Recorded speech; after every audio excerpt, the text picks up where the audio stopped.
Looking at that game, though, man, I just besides these few teams, they are not the same championship caliber teams that they once were. No, But man, to no. see LeBron and Steph do that, and we were talking about it even during break, like how, and I know I haven't lived a long life.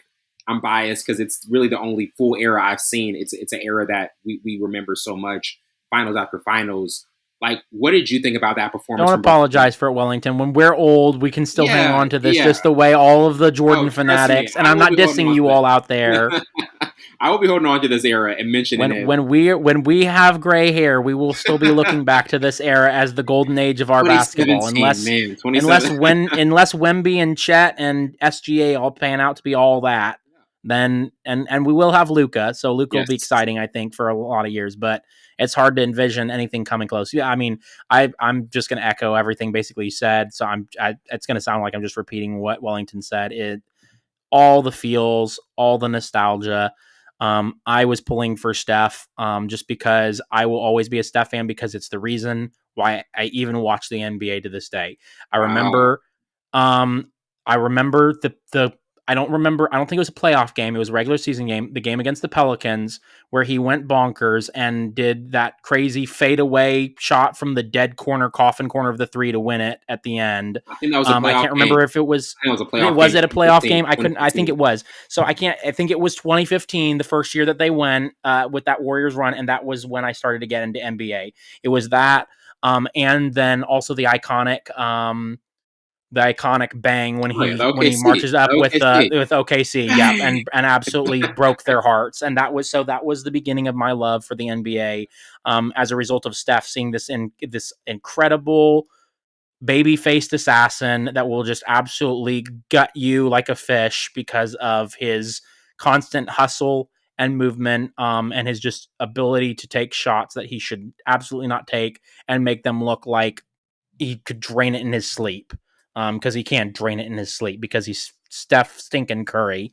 And so, but still, all respect to LeBron in terms of their epic duels. I would say I think the reason they pulled it out is because LeBron just has the better cast overall right now. Steph has just had to do so much heavy lifting with this iteration of the Warriors. I mean, you evidence that by their score totals. I would say that their score totals is reflective on how much work that they have to do to carry their teams. And Is all the work Steph's Steph got has another to do. 13. Like, Steph has to score 13 more points just for them to be in that game to lose by one. So I mean that's kind of the story right there. Whereas, and also LeBron has just turned into a facilitator, largely part is what he's content with at this stage of his career, but he can still score as evidenced by how much he did.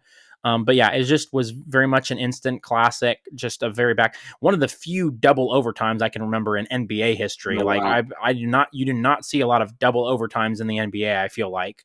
But I think that's just really was a testament to how badly both teams wanted it for kind of their pride, in terms of the prestige of playing against one another. So I think their teams knew kind of what was, I hate to say at stake because I mean, there wasn't really a whole lot of stakes. It's just a regular season game, but still like just for pride's sake, in terms of their marquee players and the history that is between them.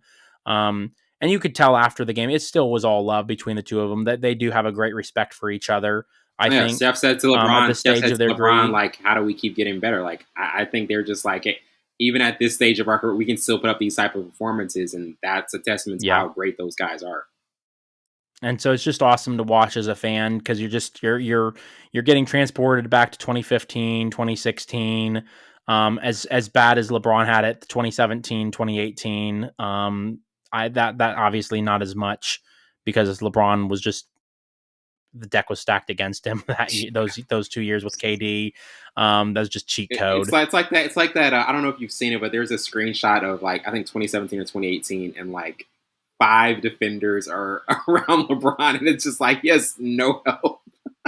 He has no help. It's basically what's happened to Steph ever since KD left and Clay got injured in the Raptors finals. Yeah. It was basically what's happened to Steph because everybody's just hounding Steph because they're like, oh, nobody else is going to beat us, so you're the only one. And yet he still goes out there and performs like what he did on Saturday because he's just that lethal. Because you give him an inch of space and he's going to drain it in your face. And put up like So 39 against it's Philly. going to make me, it's the same feeling as with the NBA. As much as you dislike Brady, it was emotional as a football fan to see him go, especially when he was the last of that era. Breeze was gone. Both Mannings were gone. Roethlisberger was gone. And so it's like when Steph and LeBron go, then it's truly going to feel like kind of sad. Like, you hope that there's an exciting new era with a lot of the young players coming up and that they can replace it. But it's just at the same time, with the way your head's at, and because of how much storied history you've seen between the two of them and how awesome both of the two of them are, at the same time, you got to believe in your head. It's just like, nothing else is going to come close, man. Like, it's just, these two were a different kind of special in terms of their duels and just going back and forth. So enjoy it while we can.